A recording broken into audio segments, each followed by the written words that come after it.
Yeah, I'm an urbanist in residence. I'm at my own residence in Jersey City, New Jersey, not at Roosevelt Island. I actually haven't been to Roosevelt Island since the spring of 2019. The hub is meant to be a focal point for education, research, and prototyping focused on making cities more resilient, more connected, and more equitable. And so, you know, despite the crazy times that this is happening, it's a real opportunity to respond to all of that and also to prepare us for the future. The problem is that urban tech has also been going through its own kind of reckoning. There's an awful lot of debate about just what we mean when we talk about urban tech, where we draw the lines in the public and private sectors. If you look at some of the flagship companies that people talk about when they talk about urban tech, whether it's in ride-hail, vacation rentals, or co-working, they were having problems, many of them coming into the pandemic, and the pandemic has challenged them in very fundamental ways. But that, you know, a lot of that pain was self-inflicted as well. And then the bottom for urban tech, I think, really came in May when the Alphabet subsidiary Sidewalk Labs was forced to withdraw its proposal to develop a high-tech urban district on the Toronto waterfront.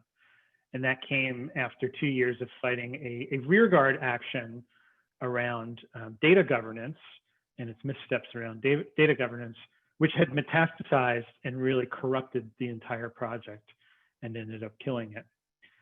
This is all information, I think, for us to take in, but it really shouldn't warn us off of urban tech, which is still a huge opportunity.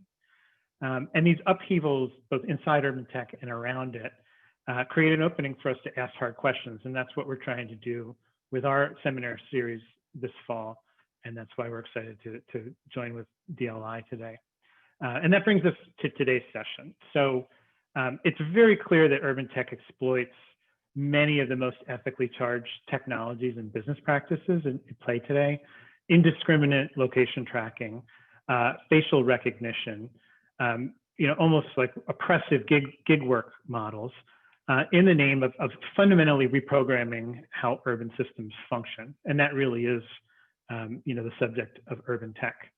But the question, you know, is this an ethics crisis, and is it really deeply rooted in urban tech? Are these ways of seeing and thinking and acting with computers so enmeshed that they can't be fixed, or is there still time to splice in some circuit breakers? My answer to this is, I guess, you know, I'm becoming comfortable in academia. It depends. I put together a white paper. It's a very preliminary kind of discussion piece that I will post a link to it. It's on the urbantech.network website. It's available now. It really lays out a set of definitions, a set of aims, and a set of ethical tensions that I see for urban tech right now. And I frame them as tensions because so much is fluid. The technology itself, practices and norms, and even the outlook for the market for urban tech. I just want to share these.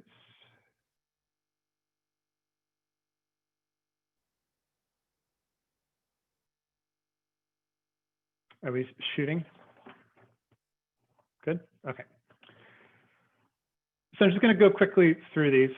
The first tension is what I call legitimacy versus expedience. And this really asks, who gets to deploy urban tech and how do they obtain permission? Who even has a standing to define the problems that need solving in the first place?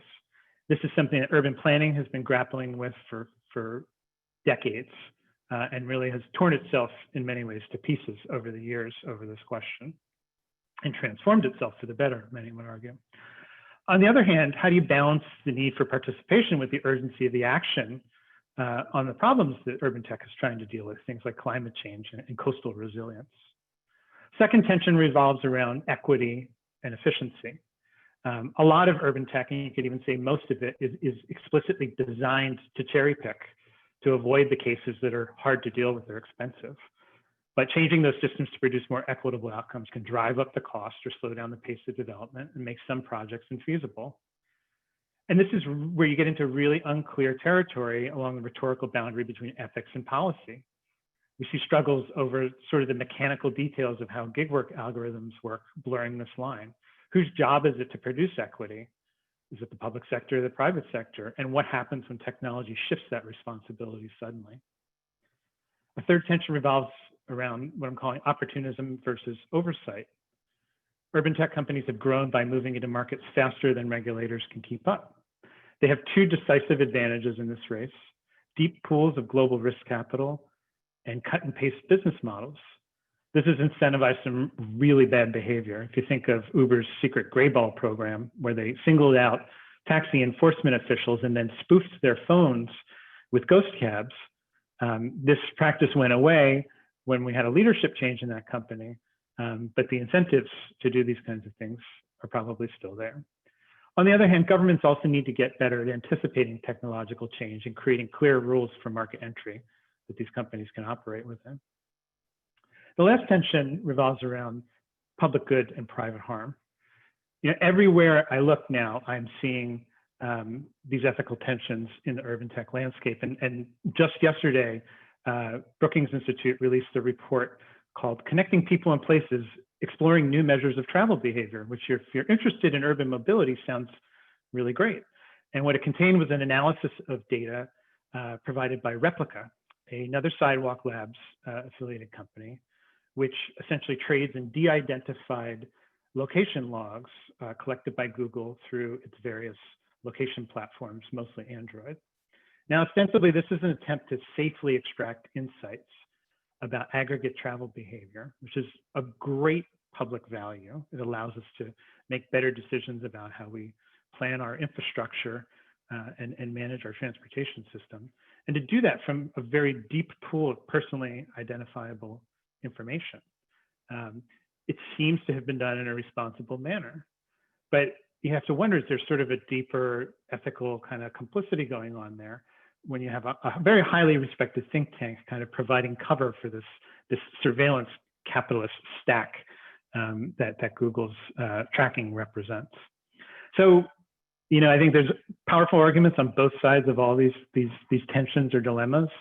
There are no easy, clear-cut answers. You know, I think everyone's experience and insights and knowledge is gonna contribute to the debate. So I encourage us all to wade into it and take a look at our white paper, share your comments and reactions. But for now, I want you to focus your attention on our three speakers. Let me stop share. These folks are coming to us from with a tremendous body of experience to reflect on all these questions. And what I've asked them to do is help us untangle these knots one at a time. First, we're gonna look at how did we get here? And for that, we're joined by Molly Turner, who's an urban planner who built Airbnb's public policy team and directed its regulatory collaborations with cities. Second, what are we doing now? And here we're joined by Ren Yi from UNStudio and UNSense, which are sister companies that are doing some of the most interesting work on bottom-up data governance design in cities. And then really a pivotal question, who gets to frame urban tech ethics anyway? How do we bring excluded groups into the urban tech mainstream? And this is the topic for Gary Johnson, who's Director of Strategy and Operations for the New York City Mayor's Office of the Chief Technology Officer. And among many other responsibilities, leads the city's inclusive entrepreneurship initiative. So I've asked each of the speakers to make a brief 8 to 10 minute opening statement, after which we'll open up the floor and we should have a good 30 minutes or so of discussion. So first, I'd like to invite Molly up. Molly is a leading expert on technology startups in cities through her teaching at Haas School of Business at University of California, Berkeley.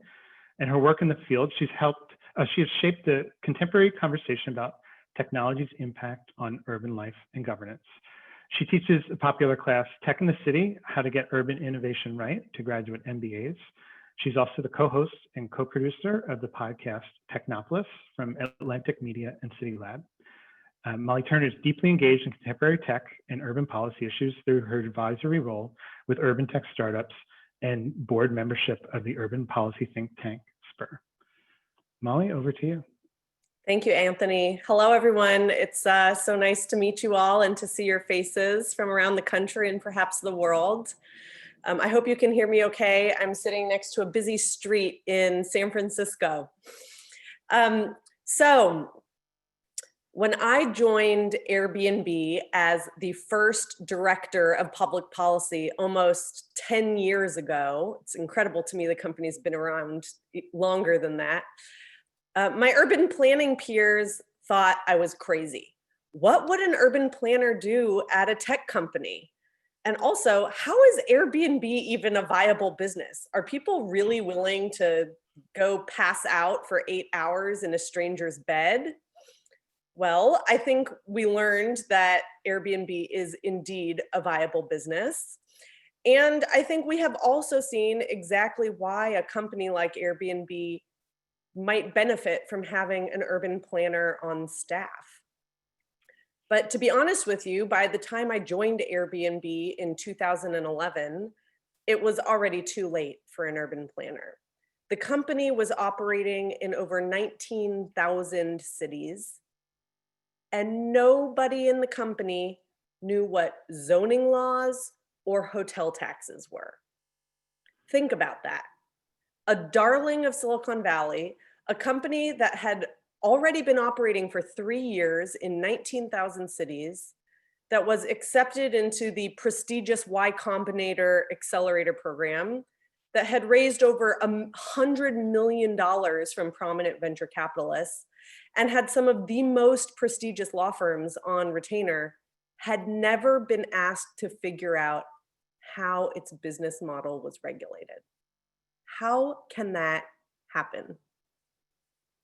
Of course, Airbnb wasn't the only company to do that. In those frothy early days of urban tech, I watched as billions of dollars were poured into urban tech startups, and the people investing that money and the founders building those startups knew next to nothing about the urban systems they were disrupting. And I will say, just as a side note, a lot of the bad behavior of these urban tech startups, I believe, can be explained by the immense pressure that all of this venture funding has put on them to scale so rapidly. Why can't you expand to 10,000 more cities? Why do you have to slow down to change the law in all of those cities? It would take forever. Scale first, talk to regulators second. That's why I began teaching about how to get urban innovation right at the Berkeley Haas School of Business. And that's why I'm happy to engage with programs like Cornell Tech, because I'm not naive enough to think that all urban tech businesses should be founded by urban planners. That would be quite an interesting world, one that I might enjoy living in, but I don't think that's ever going to happen. But I believe it's actually good for our profession, the urban planning profession, to have some fresh perspectives from the outside, to be pushed and prodded out of our constant deliberations into action.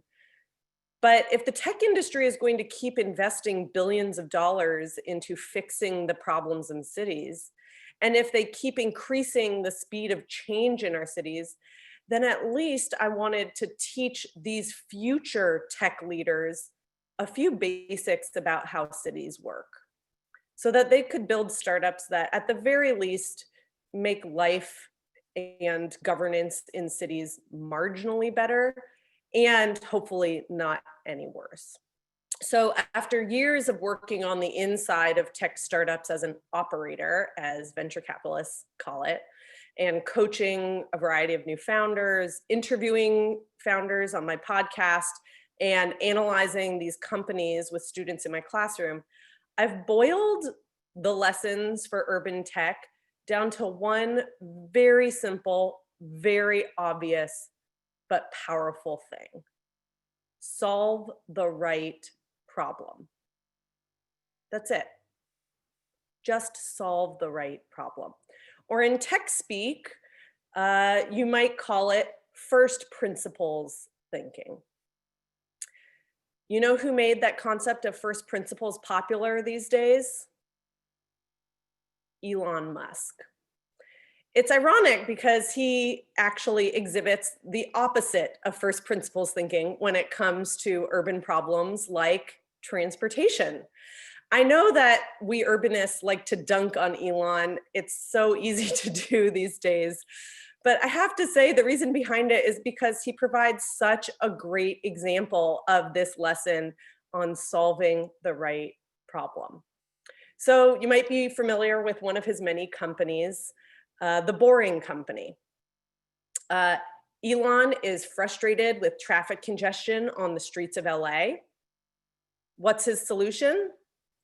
To dig tunnels underneath the streets of LA with the Boring Company and create a network of underground tunnels for cars, presumably Teslas, which, not surprisingly, are pictured in most of their promotional materials.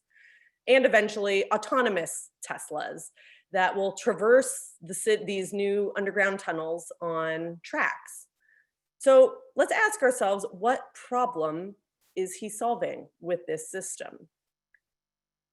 How to sell more personal vehicles like Teslas and autonomous vehicles in the future?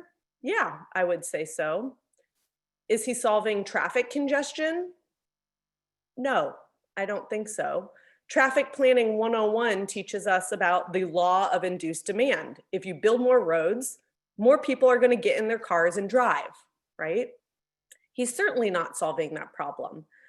But perhaps if he asked a more open-ended question like, what is the most efficient, safest, sustainable, equitable way to get the most amount of people from one side of LA to another?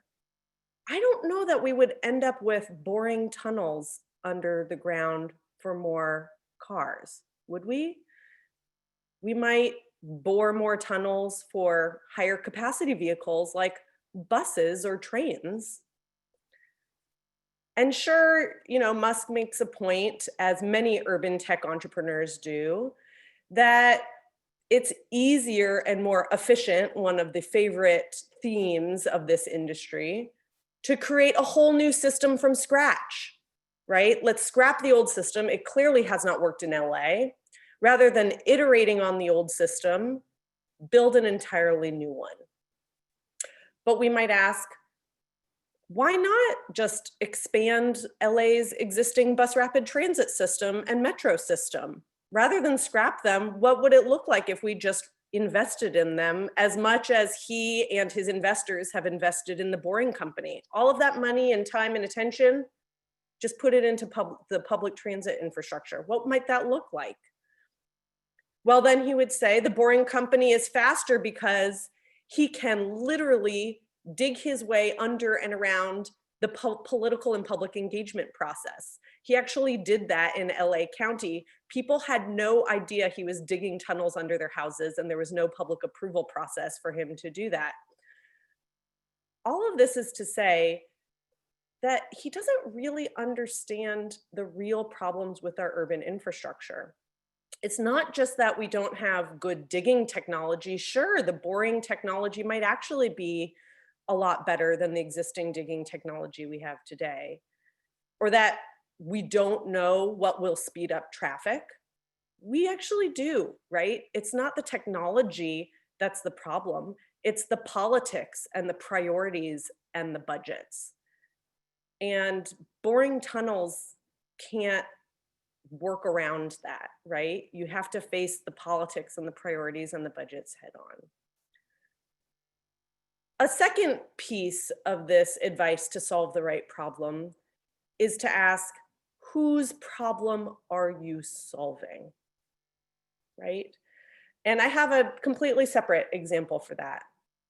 So several years ago, there was an Uber for everything, right? This new startup is the Uber for ordering alcohol, or the Uber for whatever. Well, there was a time when the Uber for house cleaning became very popular. Startups like HomeJoy were worth billions of dollars and were all the rage for several years. They were two-sided marketplaces where residents could search for and hire house cleaners. Not surprisingly, a lot of these startups were focused on solving the problems for the residents, the people whose homes were being cleaned. How could they hire the best cleaners the most easily at the lowest price? Well, it turns out that that kind of focus on solving the problems for the residents creates a horrible working experience for the people who are working, for the house cleaners who weren't being paid a living wage, whose relationships with their employer, the residents, not the platform, was actually being obstructed by the platforms, and who have not been protected by those platforms when facing, for example, harassment by their employers. So what if instead of solving the problem of efficiency and price for the residents, we solved the problem of the quality of this work? How can we make house cleaning better work? And on my podcast, Technopolis, we did an episode on exactly this. And we interviewed Palak Shah from the National Domestic Workers Alliance, which is a national organization that represents home workers like house cleaners around the country. And they set out to solve this other problem, elevating the quality of this kind of work. And they actually built a technology platform called Aliyah, where residents, otherwise known as employers, learn about and agree to paying house cleaners a living wage, paying fractional benefits, for example, paying a little extra every time that can go into funding paid sick leave if the house cleaner is ever sick and can't work, and would agree to various standards that they as employers would hold themselves to. And you can imagine what a different kind of tech platform this results in. But it's not just the platform that was different, it was the goals of the platform and the result of the platform. If you ask the National Domestic Workers Alliance what their end goal with the Aliyah platform is, they'll tell you it's not a multi-billion-dollar exit through an IPO or an acquisition. Their end goal might actually be making this tech platform obsolete, because their end goal is changing the law in the United States. Because the problem that they're solving when they decide they're solving a problem for the workers is that these workers have been left out of worker protections that other workers in our country have been granted by the federal government for decades. Why?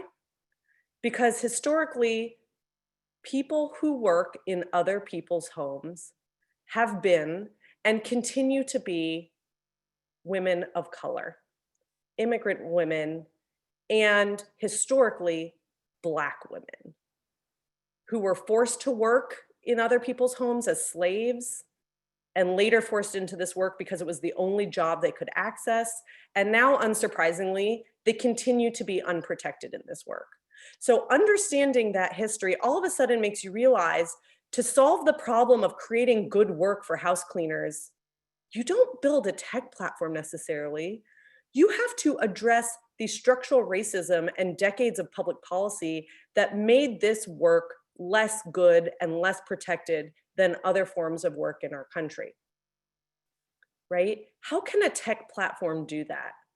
Well, as NDWA is demonstrating with their Aliyah platform, the tech platform might not be the end in and of itself, but it might very well be the means to the end.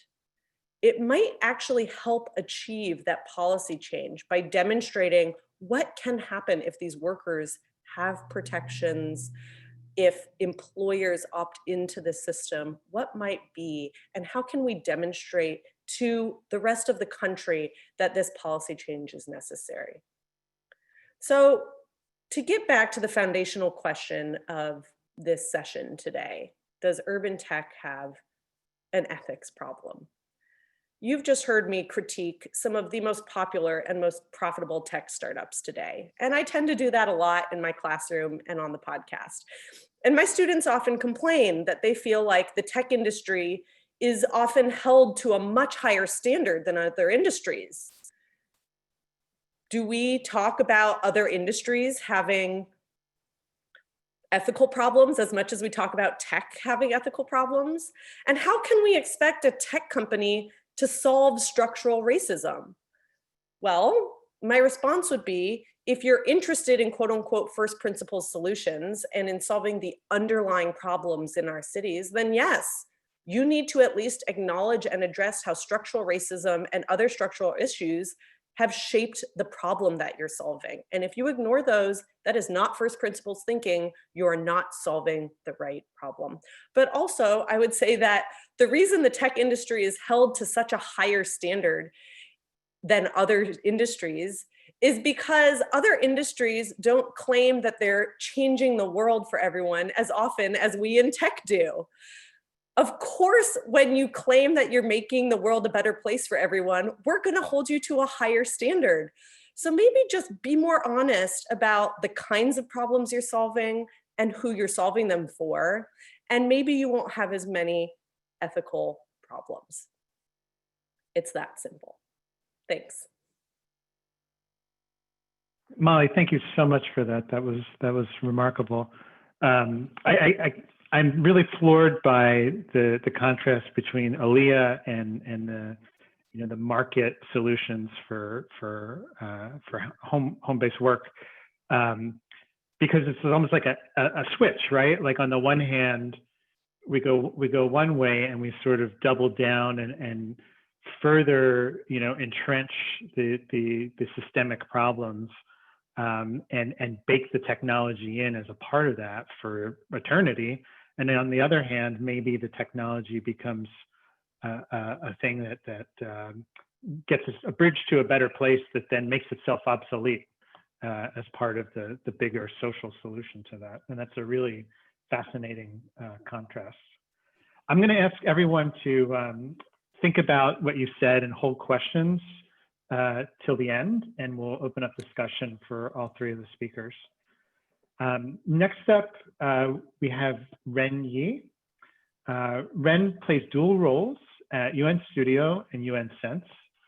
As head of UNSense consultancy, he leads one of the key drivers of the Arch tech company that focuses on strategy, concept, and design of implementable, data-driven, human-centric solutions in the urban environment.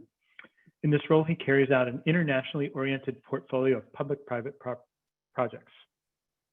Together with his roles at UNStudio as head of innovation strategy and forecasting and leader of the Futures team, he's a sought-after lecturer and speaker at design and architectural events and conferences. UN Futures is an in-house research unit tasked with the exploration how we live, work, learn, and move today and in the future, forecasting the effects of these shifts on the built environment.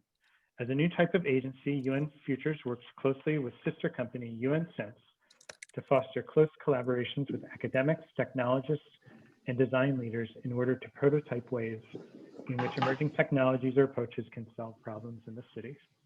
So Ren, I'll hand it over to you. Great, thank you very much. All right, I'm sharing my screen now. Can you see my screen? Yes? Michael, can you see the screen? Anthony? Perfect. And all yours. Yes. To go. All right, great. So thank you for the introduction. So UNStudio has a 35-year of building in the built environment. And a couple of years ago, we decided that technology is such a driving force that we need to not only factor that into consideration, but we need to actively mold or guide technology, how we imagine integration would be, and how can we design that to improve people's health, the planet's health, and towards the environment that we envision. So today here, to answer the question of what we're doing, I want to use an example of a project that we've done, both in UNStudio and UNSense. Hopefully that will give you a bit of an idea how in the industry itself, how our effort to realize the integration and also maybe a new way of designing a master plan. The project is called Brainport Smart District. As you can see, this is Netherlands. It's located in the south, whereby they think that Amsterdam is going to be the center, the airport of the city, and Rotterdam is going to be the seaport, and Eindhoven wants to be the brainport. And they are very ambitious to try out innovation in all, technology innovation in all scale, in this case, including the master plan. I'll play to you a 30-minute clip of what the master plan is.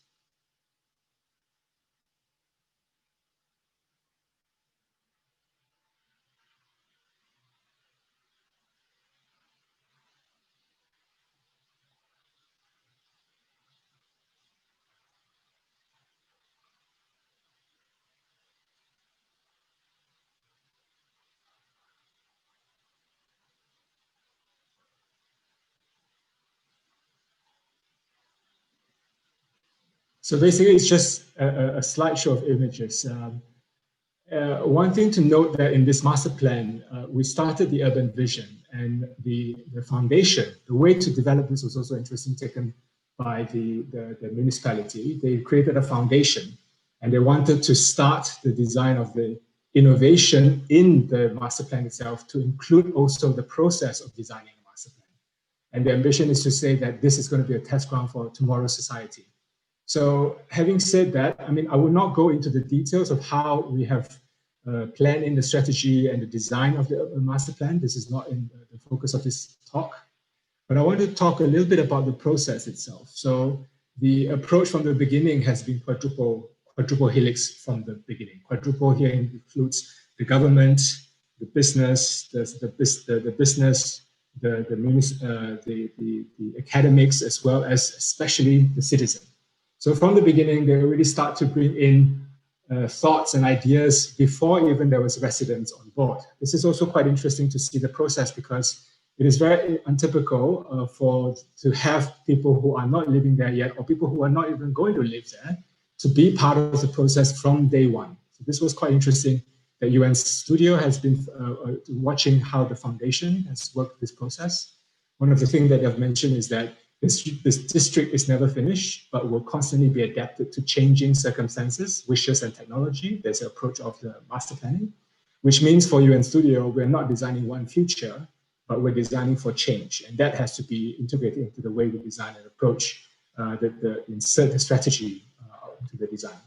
So UNStudio wanted to go towards, like, let's not say design first and build later. So rather than a linear and predetermined fixed plan, the urban vision is designed with a flexible mechanism throughout these stages, throughout the stage of visioning, designing, development, and operation. And the core discussion here has been about the residents. So they said that the residents will be the basis of a new form of inclusive society in which they themselves play a key role. As a master plan process, I've been practicing architecture and urban planning for over 15 years, but it is very interesting to see how chaotic it can be.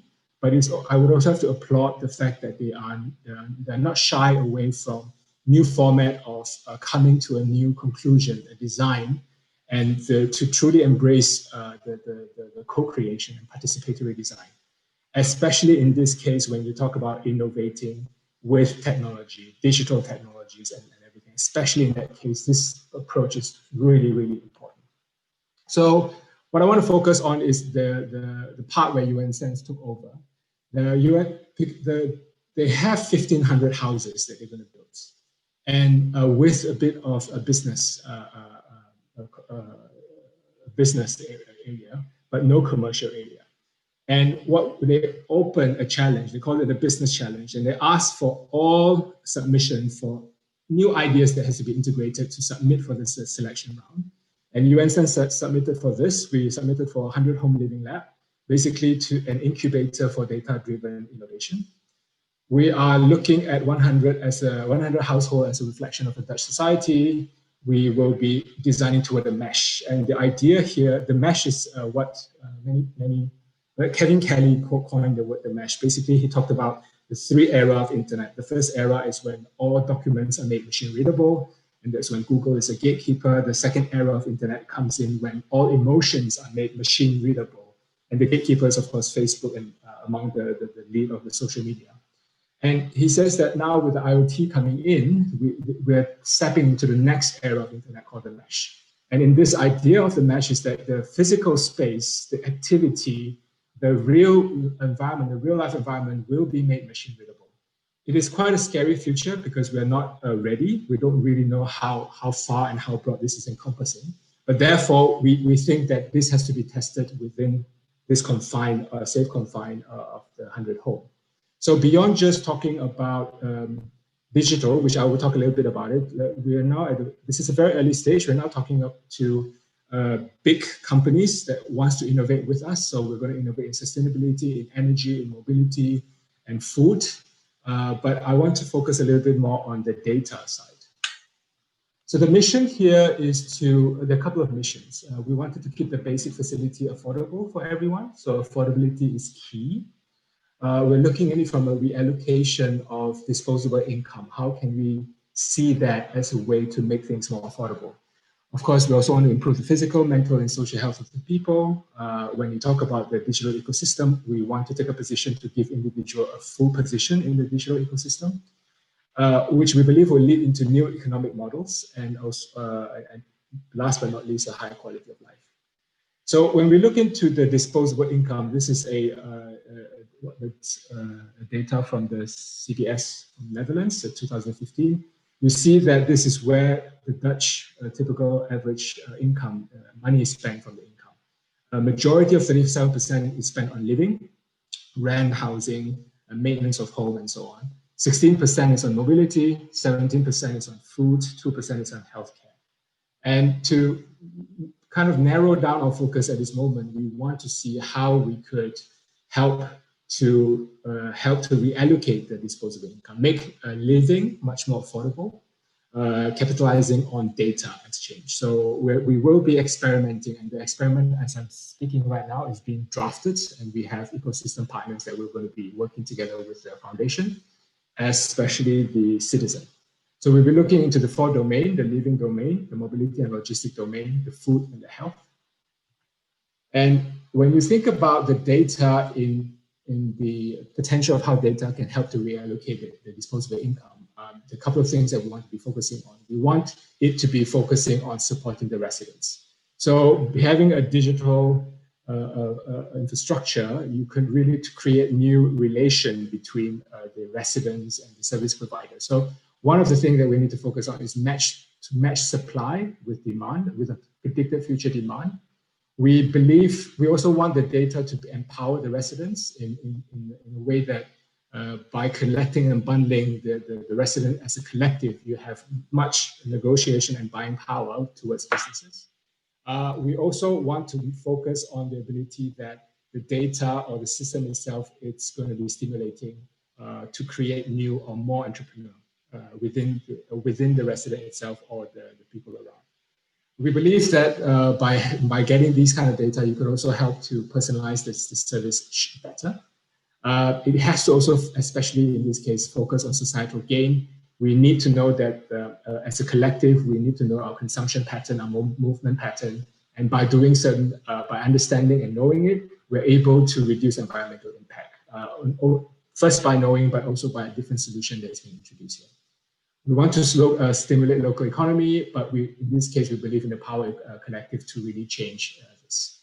And last but not least, the promise of smart city. I mean, the definition of smart city and urban tech is really broad. But in this particular case, we believe that by focusing on this cross-domain synergy between these 4 domains that we'll be focusing on, we were able to develop and deliver services to help the residents. So this platform, for lack of a better word, this personal platform, we for the next year and a half, we will be working on experts and service providers of these domains, from work to mobility to retail to infrastructure to media, health, energy, water, food. And by creating this kind of shared domain with a consensus base and secure and private, with a lot of ethical discussion that is being discussed at this moment, we believe that we can create and innovate services and operation for the sake of the residents. It will be a consent based, so it will be we'll be focusing on what you see on the right, the citizen. The middle one is basically a model of exchange data that's happening with tech companies. When you consume their product, a lot of data is being used or are being used to improve their operation, to improve their AI, to improve their knowledge and so on. But these are not really, the benefit of this is not really siphoned back to the citizen, which we want to invert this. It has to be a model for equitable exchange of data and services, what you see on the right. And working closely with UNStudio, we're also looking at the effect on physical space, basically the base layer, the actuators, the IoT and physical space, and how these could also be a service, not only on the digital that you access and uses the physical space, but a digital layer that in fact also create an actuator that changes the physical environment. This is something that we're very, very excited to be testing. And we want to be sure that we want to go against digital monopoly. And we feel that this direction is heading right now. when you're talking about the public space, the public good, the public domain, a lot of this data that is being used here is not within our control. And we want to also avoid at this moment right now, with a lot of backlash against digital technology, we want to be able to work with the citizen and the municipality and also businesses, because we believe in viable businesses. Otherwise, you can dream about the best services, but no one can actually provide you the services itself because it's not a viable business. So by creating this, we believe we want to create a level playing field whereby the user and the resident itself has a stake and has a say in how they see these data being used. And therefore, it has to facilitate an equal data exchange of value.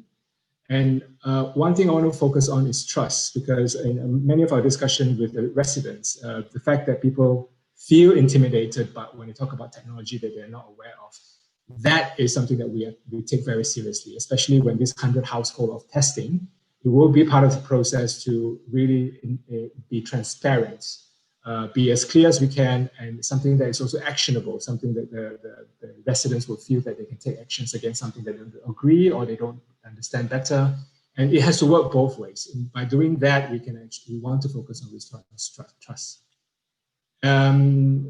Just as a last slide, this idea was picked up by the media, and of course, the center spread of Financial Dagblad, which is a financial paper. It's a very big paper in Netherlands, whereby they talk about the sensitivity of selling the data, and it actually was a very good opportunity because the media picked it up for a very right reason. They wanted to know more, and that has been a discussion in the second chamber in the Dutch Parliament. And we got which is quite interesting because the Minister of the Interior and the Kingdom Relation in the end endorsed the project, because she was talking about the idea that we should look at the true value of data, and we need to go beyond the defensiveness of regulation to protect data, but try to create true value for all stakeholders. So she said that I appreciate the privacy of the Netherlands, is that the privacy in the Netherlands is seen as an opportunity to innovate and experiment with data with respect to society's challenges and sustainability and durability. And I want to leave with one slide, which is the analogy of data. And I've been reading a lot about this. The data as oil is a very old analogy that has been used maybe 5-6 years ago, whereby they talk about extracting and using data at someone's expense. And then now they changed to talk about the data as sunlight, whereby they said data is produced, it's omnipresent, it's produced, and it's constant, and therefore justifying how everyone could be able to access certain type of data. And then there's also a discussion about data as a fire analogy, whereby data is created by everyone, quick, fast, and you can spread.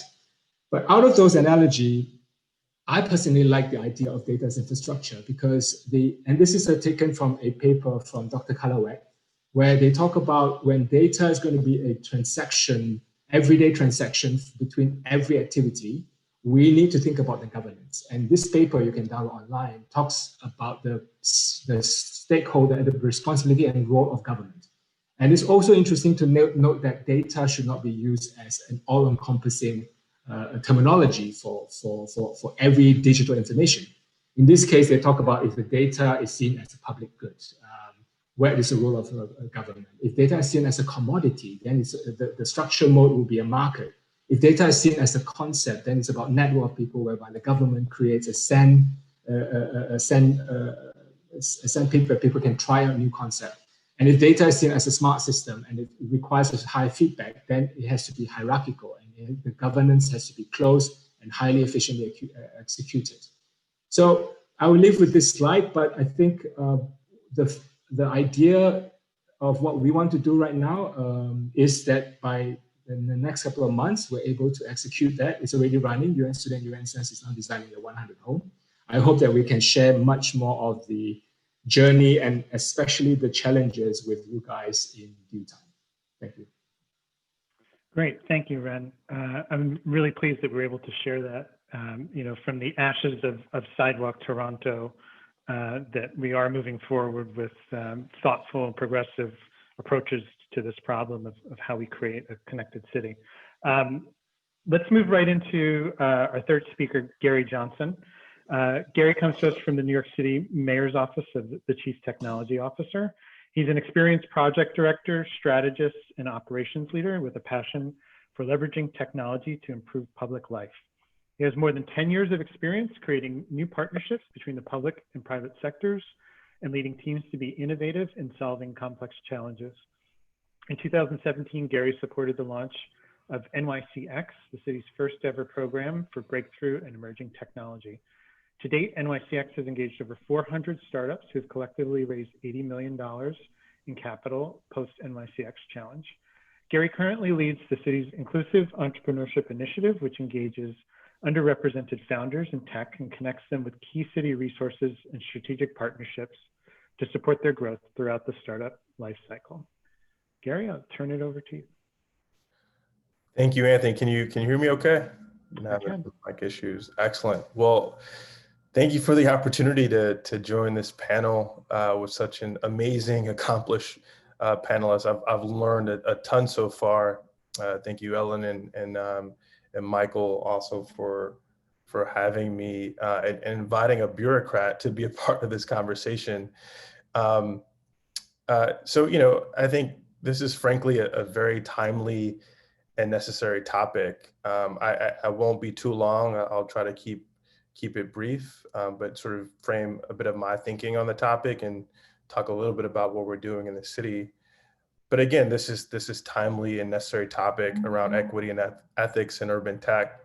When we consider the polarization that's happening in our national politics, the reckoning on structural racism, income inequality, the impact of COVID, and how it has exposed disparities in our healthcare system, it's absolutely calls into question ethics across all verticals and institutions, and in particular urban tech. But to the question, which is obviously leading, but I'm happy to preach a little bit to the choir and share some general thoughts. In short, I think my answer is urban tech having ethical challenges. I think the answer is yes, but I would consider even the unbiased models in tech can produce bias effects and outcomes when they are deployed in a biased world that's grappling with ethical and systemic issues.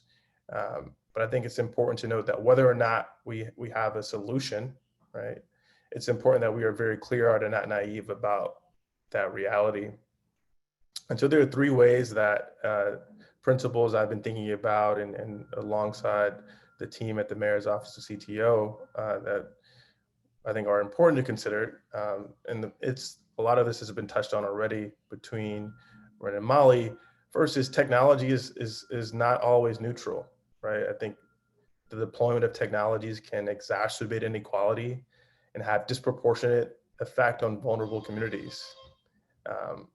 It's also important to note that technology can be a powerful tool for progress, but it's not in and of itself. I think Molly put it quite accurately. Are we just creating more boring tunnels just for the sake of creating tunnels? Or what is the problem we're trying to solve, and being very clear-eyed on that?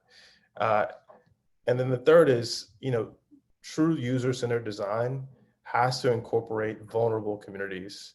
To leverage new urban technologies that challenge inequality, we must both design with and for vulnerable communities. I always say that in order to have smart cities, you need to have even smarter communities. Who gets to build is just as important as what gets to build. So, if corporations and institutions are not asking these questions at the beginning of the product development lifecycle, including in users from vulnerable communities and the user research, and thinking broadly about the unintended consequences of tech and urban tech, we will inevitably lead to this ethical dilemma that perpetuates the systemic issues that we see in our larger society. When you think about from a digital currency perspective, the transition into a cashless society at face value may not be apparently unethical, but there are over 50 million unbanked or underbanked Americans. So it's leaving a swath of people behind and out of the process, right? And there's several instances where this is the case that we have to grapple with. So at my office, the team that I work on at the CTO, we are far from solving this problem.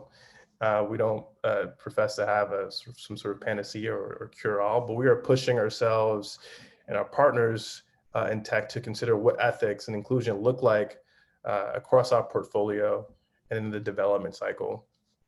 Over the summer, we've been diving deeper into this notion of inclusive innovation, and which has forced us to begin having brave conversations, difficult conversations around, what are innate biases in some of the practices of government and tech development. There are some specific programs that I want to just quickly gloss over before we dive into a larger discussion. So the NYCX platform, which I helped launch in 2017, we're really focusing on, how to bring emerging tech into cities so that we can be a bit more proactive in understanding, how autonomous vehicles, EVs, cybersecurity will impact the quality of life of New Yorkers. We've done that in a few different ways. One is through our community-based innovation program called Collabs. We work in traditionally underrepresented neighborhoods to better understand what are their core challenges, and how do we bring in a participatory design process new business models and new tech solutions that help them solve for those issues. So it's really, the goal is to bring them into the conversation and raise awareness and build capacity for communities to understand what is happening in the innovation ecosystem, and take their ideas and sometimes and create companies that are helping solve for those challenges actively in their own communities. So we kicked that off in Brownsville, Brooklyn. We're now in Inwood in Upper Manhattan. The other is our Moonshot program, as I mentioned, is really thinking of how do we use emerging technology as a tool to solve for policy issues. We started in the Governor's Island trying to pilot a 5G mesh network. We've moved into thinking through EV charging stations and how do we proliferate the use of EVs across the city in a way that's equitable. We just closed our cybersecurity challenge that was focusing on New York City's 250,000 small businesses and ensuring that they have quality cybersecurity just as much as a larger enterprise would. And then just to quickly gloss over a few other things, inclusive entrepreneurship is something I've been really passionate in focusing on, and ensuring that entrepreneurs, particularly underrepresented entrepreneurs, have the access to resources to thrive throughout the startup life cycle. Right? Again, I think, as I mentioned before, who gets to build, and I think this is something that was mentioned by the other panelists, is just as important as what gets built. We understand in the venture capital industry, upwards of $90 billion, less than 5% are going to women and founders of color, right? So there's a disproportionate allocation of resources. And just in closing, we are also thinking about, we launched the city's Coalition of Digital Rights, which is a partnership with 50 cities that are thinking about how do we ensure that citizens globally have access to the rights that they have in the real world, also in the digital space. We're thinking very actively about broadband and digital equity. If folks are not connected to the internet, then it's a full stop, right? And how do we ensure New Yorkers have access to affordable high-speed internet? We know that almost 2 million New Yorkers do not, right? So we released an internet master plan in January to help address that. And over the summer, we were able to announce a plan to allocate $150 million to bring Wi-Fi to neighborhoods that have been disproportionately impacted by COVID-19. So I'll leave it there, try to leave us a bit more time for a discussion. But again, thank you for having me. Thank you for being here, Gary, and thank you for sharing all that wonderful stuff that you're doing at the city. So the official stop time is 1:15. I've been told that we are able to hold the meeting open for anyone that's interested and able to stay and continue the discussion. But I'm just going to open the floor up. There's so much to unpack here. I believe the mechanism we're going to be using is the hand raising. Is that correct, Michael? Okay. So where does that show up in the participant list? Okay. Hopefully in the top corner, if you have a look. So we have MC, who's up first, I think, followed by Anthony Poon.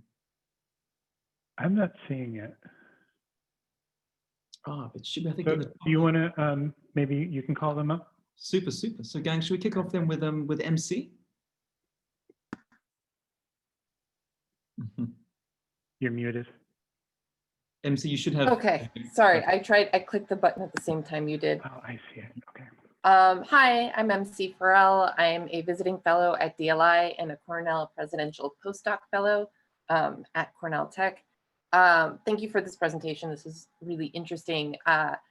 One thing I'm hearing as a kind of problem across a lot of these projects is venture capital and how broken that system is, and how I'm going to insert my own politics in here a little bit, but like fundamentally corrupt it is. And I would be curious to hear our speakers talk a little bit about how they navigate the problem of venture capital and what kind of solutions they might suggest for fixing the challenges that venture capital poses, both in terms of like the pressure it puts on new startups to grow in unethical rates, or the fact that venture capital is a form of systemic racism. You know, rather than just accepting it as it is, what can be done about that?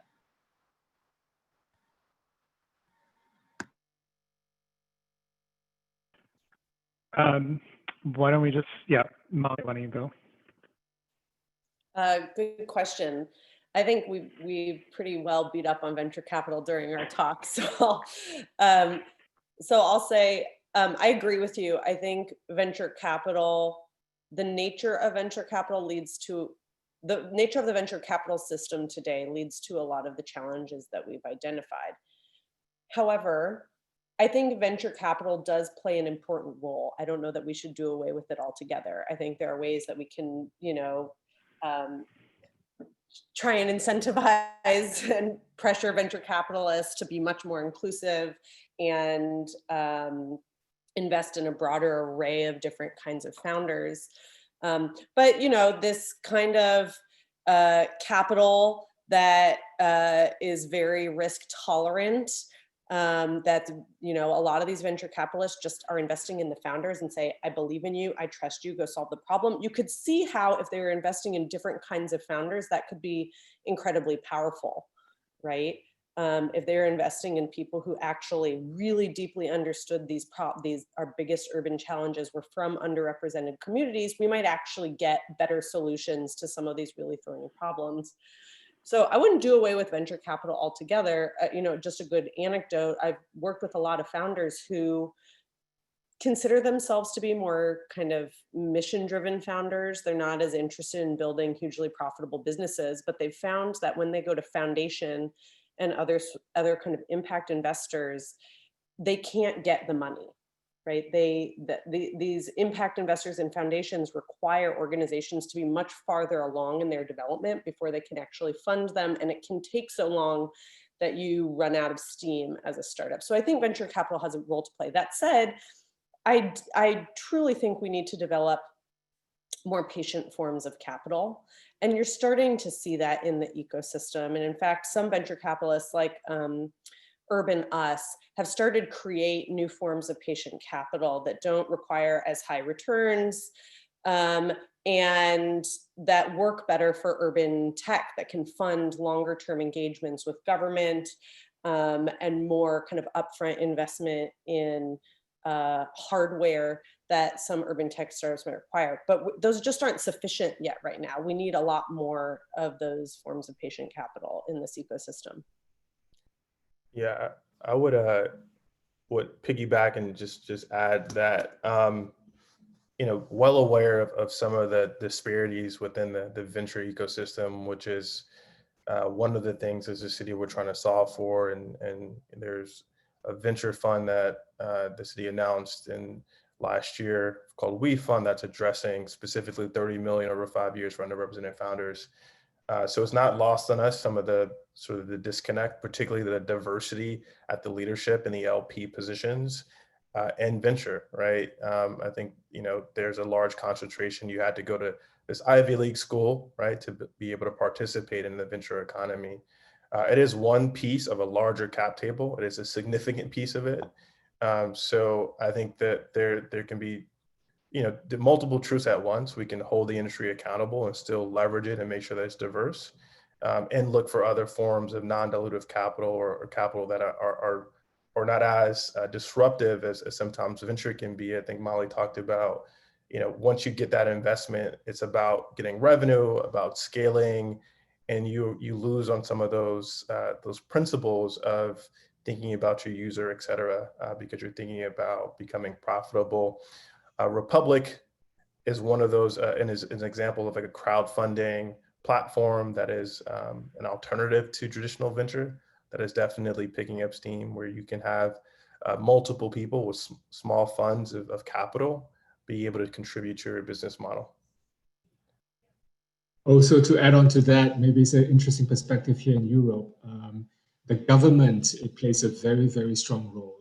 The EU funding, the EU is looking at a lot of funding and trying to fund a mission-driven entrepreneurial. So that's one avenue. They might not be the best avenue, the deepest pocket, but there's a very good direction to go. And I guess the world is talking about the shift from a shareholder interest to stakeholder interest. And this debate I have also personally witnessed in corporation, where they themselves have to consider the impact, the societal impact, as well as environmental impact. So that shift in the dialogue within the board, maybe I'm a bit too optimistic. I see that as a very interesting way. And last but not least, there is also a growth in the impact fund. The impact fund are a different type of fund looking specifically for mission-driven companies, and they will try to schedule, to direct the fund towards these type of companies. So I'm a bit hopeful there. I hope that this will be the direction for the rest of the venture capital. So next, I am going to ask Salome. You have a question? Did I pronounce your name correctly? There you are. Hi, Salome. I'm a postdoc here at DLI. I'm also a legal scholar at the Information Law Institute at NYU. But I think I may have jumped ahead of Anthony Poon, who I think had his hand up before me. So, Michael, do you want to unmute Anthony so he can ask his question first? Thank you. Hi, thank you, Salome. Hi, I'm Anthony. I'm a PhD student and PhD fellow at DLI and Cornell Tech. The question is really mostly for Molly, but I would also welcome answers from everyone else. Thanks so much for the talks. I also do work with home care workers who are healthcare workers and patients on homes, and they suffer many of the same problems you listed earlier about, as being domestic workers and then coming from the same demographics. And so much of what you said really resonates with me. When you said that technological solutions like apps can serve as a bridge to a policy solution that can happen later on, can you provide me some more concrete examples? I'm really interested in that.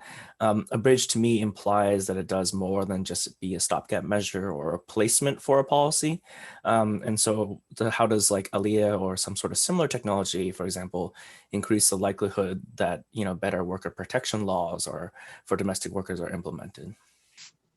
That's a great question. And I might be misinterpreting what you said, so correct me if I am, but I agree with what I think you said, that sometimes these technologies can be a stopgap solution, and that can actually be kind of dangerous if we use technology as a Band-Aid instead of actually addressing the underlying wound. But ALIA, for example, the National Domestic Workers Alliance is advocating for a lot of different policy changes, a living wage, which I think they got passed in Pennsylvania within the past year, and most notably for ALIA, portable benefits, right? When you're a domestic worker, as presumably you know, Anthony, you have lots of different employers, right? So our existing law doesn't allow employers to pay you kind of prorated benefits that can go toward health insurance, paid sick leave, et cetera, et cetera. And so they're using this platform and building this platform as a way to say, hey, we can technically, logistically figure out this problem. We can have one house cleaner say to all their employers, you pay incrementally my benefits, and I can take those with me to whatever employer I go to. But the states have to change the laws to allow for these portable benefits. And so that's what NDWA is focusing on, advocating state by state to allow for these portable benefits so that the ALEA platform can be used more broadly and could partner, for example, with companies like HomeJoy, which doesn't exist anymore, or like care.com, right? Could actually integrate the ALEA platform, could be frankly required to integrate the ALEA platform into it so that all of the nannies that are employed on care.com could get access to the portable benefits. And you're already at portable benefits. There are a lot of folks advocating for that right now. For example, it's part of, for better or for worse, Prop 22 in California, Uber, Lyft, DoorDash, Postmates, the app-based drivers. If Prop 22 passes, portable benefits will be possible just for those drivers, but not for the other workers in California right now.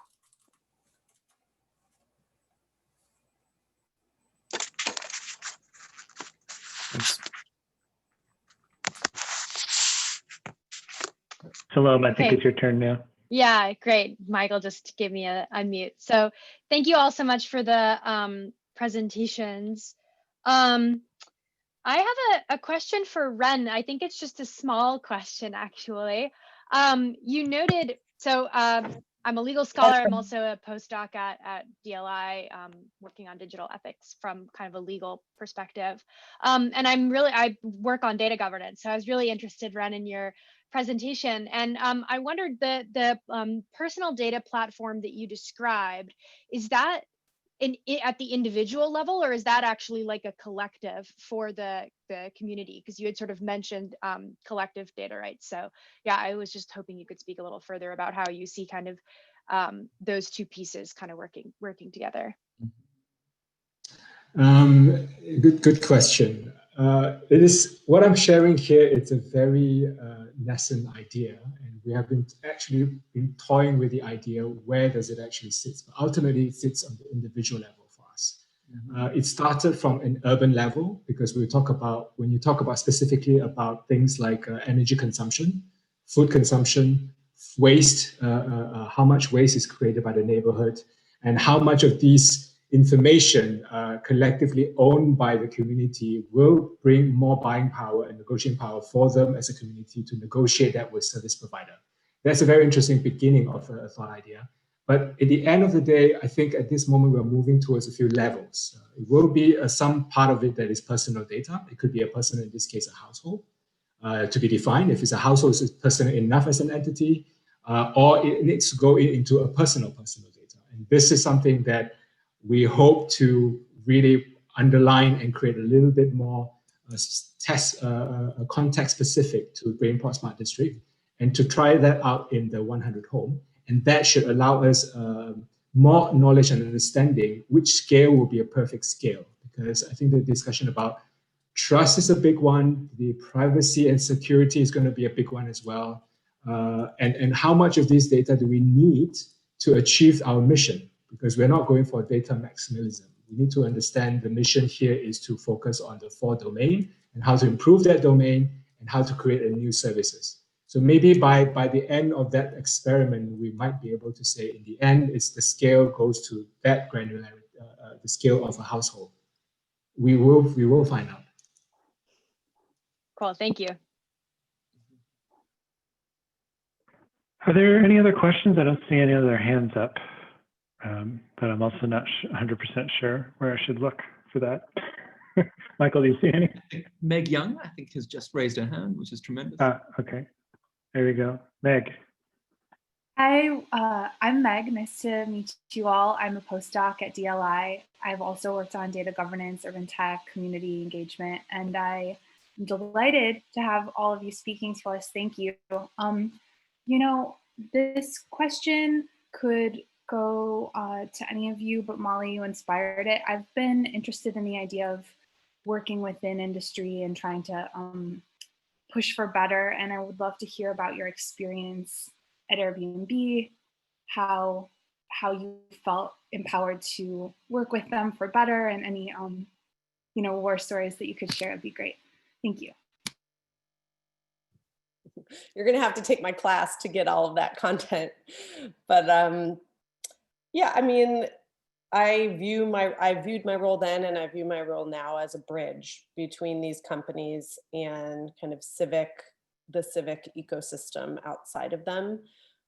Because I think if we don't have good urbanists inside these companies, then they're not going to be able to solve the urban challenges that they're setting out to solve. And they're still going to get billions of dollars. So I think, like Gary's work has shown us, we have to get good people who understand these problems in different ways inside these companies.